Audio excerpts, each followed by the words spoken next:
నమస్కారం. కిమ్స్ హాస్పిటల్ సికింద్రాబాద్ సుఖీభవ్కు స్వాగతం. ఈరోజు సుఖీభవ్లో ఇంటింటా హోమియో, వంకర పళ్ళని సరిచేయొచ్చా, ఆక్సిజన్ థెరపీతో సంపూర్ణ ఆరోగ్యం, మెదడును చదివే పరికరం రానుందా, ఇంకా సమస్య సలహా, హెల్త్ టిప్.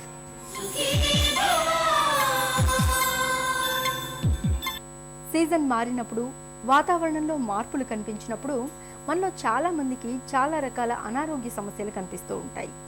జలుబు, దగ్గు, జ్వరం లాంటి సాధారణ ఆరోగ్య సమస్యలు మొదలుకొని దీర్ఘకాలిక జబ్బుల వరకు అన్నింటినీ తట్టుకునేందుకు ప్రతి ఇంట్లోనూ తప్పనిసరిగా కొన్ని రకాల హోమియో ఔషధాలని ఉంచుకోవాలని చెబుతుంది హోమియో వైద్యం.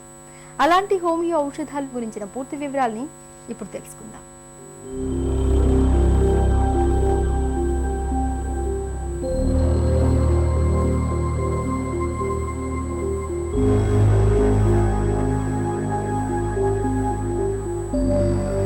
ఫ్లూ జ్వరాలు ప్రపంచానికి కొత్తేమీ కాదు. అడపాదడపా విరుచుకుపడుతూ వందల సంఖ్యలో ప్రాణాల్ని బలితీసుకుంటున్నాయి. ఒకప్పుడు మలేరియా, కలరా ధాటికి ప్రజలు మృత్యువాత పడేవారు.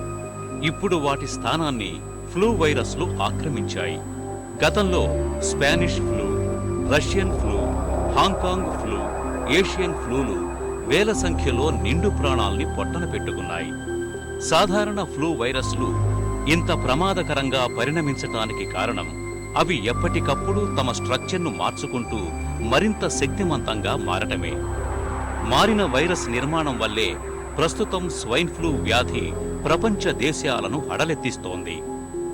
ఇప్పుడు మనం ఎదుర్కొంటున్న ఫ్లూ జ్వరానికి సంబంధించి ముఖ్యంగా ఇన్ఫ్లుయెంజా వైరస్ ఏ, ఇన్ఫ్లుయెంజా వైరస్ బి ఈ ఫ్లూ జ్వరానికి ప్రధాన కారణంగా చెప్పుకోవచ్చు.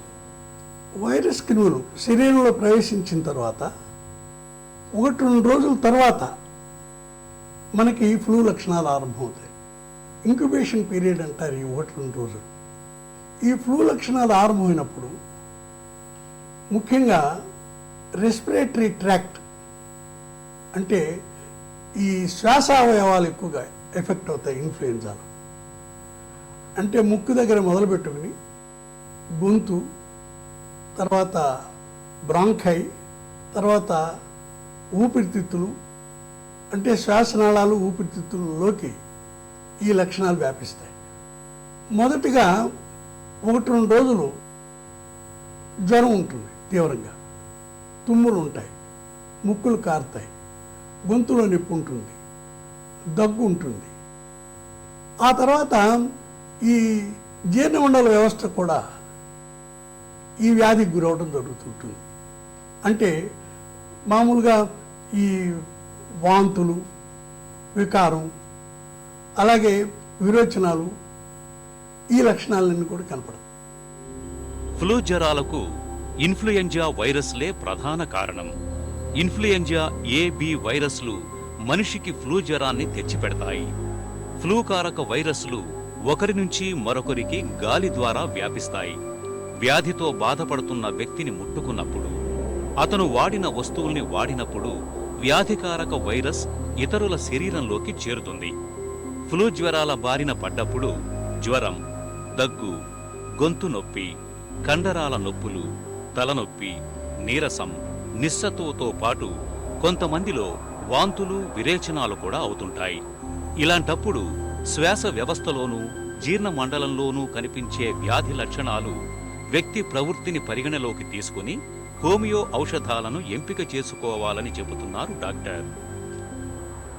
మామూలుగా ఫ్లూ జ్వరం రాగానే మనకి మొదటి 1-2 రోజుల్లో జ్వరం ఎక్కువగా ఉంటుంది, మగతగా ఉంటుంది, నీరసంగా ఉంటుంది, కళ్ళు మూతలు పడిపోతుంటాయి, 12 నుంచి 14 గంటల దాకా నిద్రపోవాలనిపిస్తుంటుంది. ఈ లక్షణాలను దృష్టిలో పెట్టుకుని మనం జెల్సీయం వాడుకుంటే అది ఆ వ్యాధి యొక్క తీవ్ర రూపం దాల్చకుండానే ఆది దశలోనే తగ్గిపోయేటువంటి అవకాశం ఉన్నది. ఆ రోగికి బాధలు ఎక్కువగా ఉంది, అంటే మామూలుగా ఉండవలసిన బాధల కంటే ఇంకా తలనొప్పి ఎక్కువగా ఉంటాయి, ఒళ్ళు నొప్పులు ఎక్కువగా ఉంటాయి, దాంతోపాటు కీళ్ళల్లో కూడా బాధ చోటు చేసుకుంటే, తలనొప్పి, కీళ్ళలో బాధ ఇవన్నీ తీవ్రంగా ఉన్నప్పుడు బ్రయోనియా ఆలోచించాలి. బ్రయోనియా రోగిలో ప్రత్యేకంగా మానసిక స్థాయిలో కోపం ఎక్కువగా ఉంటుంది. మగతగా ఉండేటువంటి జెల్సీమియం రోగి కోపం ప్రదర్శించడం మొదలు పెడితే, అంటే యాంగర్ ఎక్కువైతే, ఆ రోగి జెల్సీమియం దశ దాటి బ్రయోనియా దశలోకి వెళ్ళాడు కాబట్టి అతనికి బ్రయోనియా ఇవ్వాల్సి ఉంటుంది. బ్రయోనియా రోగికి దగ్గరలో ఉండే మరొక రోగి, అంటే బాధలను బట్టి మనం, లక్షణాలను బట్టి మనం రస్టాక్స్ ఎంపిక చేయాల్సి వస్తుంది. రస్టాక్స్ రోగి రెస్ట్లెస్గా ఉంటాడు. బ్రయోనియా రోగిలాగా కదలకుండా మెదలకుండా పండుకోడు. జెల్సీమియం రోగిలాగా మగతగా ఉండడు. రస్టాక్స్ రోగి అటు ఇటు మసులుతుంటాడు, పక్క కుదరదు.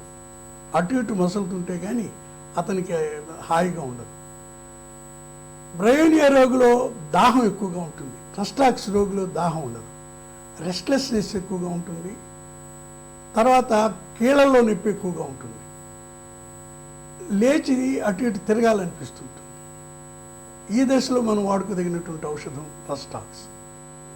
ఫ్లూ జ్వరాలకు హోమియో వైద్యంలో జెల్సీమియం, బ్రయోనియా, రస్టాక్స్ వంటి ప్రత్యేకమైన ఔషధాలు ఉన్నాయి. ఫ్లూకారక వైరస్లు సోకిన మొదటి 2 రోజుల్లో కనిపించే గొంతు నొప్పి, మగత, నీరసం, కళ్ళు మూతలు పడుతుండటం లక్షణాలకు జెల్సీమియం ఔషధాన్ని వాడుకుంటే మంచి ఉపశమనం ఉంటుంది. పై లక్షణాలన్నీ బాగా తీవ్రంగా ఉండి వాటికి తోడుగా తలనొప్పి, ఒళ్ళు నొప్పులు, కీళ్ల బాధలు కూడా ఉన్నప్పుడు బ్రయోనియా వాడుకోవాలి. బ్రయోనియా వ్యక్తులకు కోపం ఎక్కువ, మలబద్ధకం కూడా ఉంటుంది. అంతర్ముఖులుగా ప్రవర్తిస్తారు. బ్రయోనియా ఎంపిక చేసుకునేటప్పుడు ఈ లక్షణాలను గుర్తుంచుకోవాలి.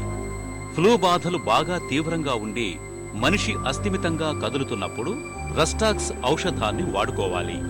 ఇలా వ్యాధి లక్షణాలు, వ్యక్తి లక్షణాలను పరిగణలోకి తీసుకుని ఔషధాలను ఎంపిక చేసుకుని వాడుకుంటే ఫ్లూ జ్వరాల నుంచి మంచి ఉపశమనం ఉంటుంది.